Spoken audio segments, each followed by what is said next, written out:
அன்புள்ள சிம்ம ராசி அன்பர்களே வணக்கம். சிம்ம ராசினருக்கு செவ்வாய் பயிற்சியை பற்றிய பலன்களை நாம் பார்க்க போகிறோம். 7ஆம் தேதி ஏப்ரல் 7ஆம் தேதி செவ்வாய் பகவான் மிதுன ராசியிலிருந்து கடக ராசிக்கு வருகிறார்.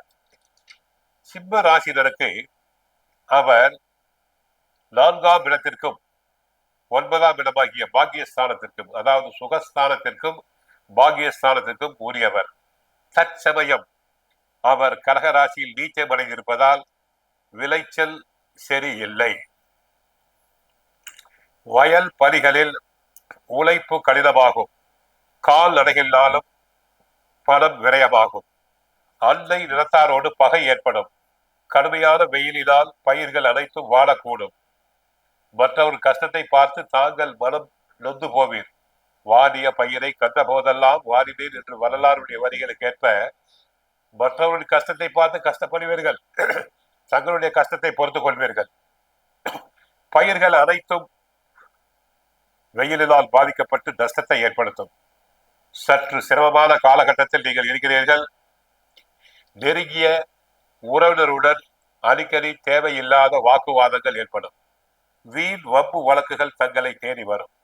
ஏற்கனவே சிம்ம ராசினருக்கு சனி பகவான் 8ஆம் இடமாகிய அஷ்டமத்தில் இருக்கிறார். அஷ்டம் கஷ்டம் நஷ்டம்.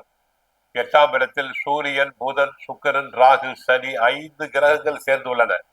ஒரு மனிதனுக்கு எவ்வளவு கஷ்டப்படக்கூடாதோ அந்த அளவுக்கு கஷ்டத்தை காலம் கொடுத்துள்ளது. சாதுரியமாக சமாளிக்க வேண்டும். உடல் நலனில் மிக மிக மிக கவனம் தேவை. முன்கோபம் ஆகாது. எதையுமே சிந்திக்காமல் பேசாதீர்கள். சிந்திக்காமல் பேசிய வார்த்தைகள் அனைத்தும் தங்களை வம்பு வழக்குகளில் மாட்டிவிடும். படிப்பு பொறுத்தவரை மாணவ மாணவியர்கள் நன்றாக படிப்பர். கிரகிப்பு திறன் கூடும். சிலர் உயர் கல்விக்காக வெளிநாடு வெளிமாநிலங்கள் செல்லலாம். கலைத்துறையை பொறுத்தவரை வரவும் செலவும் கிட்டத்தட்ட சரிசமமாகவே இருக்கும். எப்படி இருந்தாலும் வளைந்து நெளிந்து கொடுத்து பிரச்சனைகளை சமாளிக்க வேண்டும்.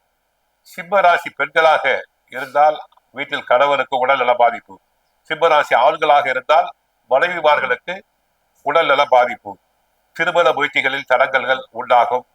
வரன்களை நிச்சயிப்பதில் கவனம் தேவை. உத்தியோகத்தை பொறுத்தவரை சக ஊழியர்களுடைய பேச்சுக்கள், மறைமுக பேச்சுக்கள் தங்களை பாராய்ப்படுத்தும். அனைவரிடமும் அனுசரித்து நடந்து கொள்வதல் அவசியம் என்று கிரக நிலைகள் காட்டுகின்றன. தற்சமயம் செவ்வாயும் சாதகமாக இல்லை, சூரியனும் சாதகமாக இல்லை. ராசிநாதன் சூரியனும் தற்போது பாதகமாகவே இருக்கிறார். செவ்வாய்க்கிழமைகளில் விரதமிருந்து முருகன் கோவிலுக்கு சென்று வழிபடுங்கள். உங்கள் கஷ்டங்கள் எல்லாம் குறையும். கந்த சஷ்டி பாராயணம் செய்யுங்கள். வாழ்க வளமுடன். மங்களம் உண்டாகட்டும்.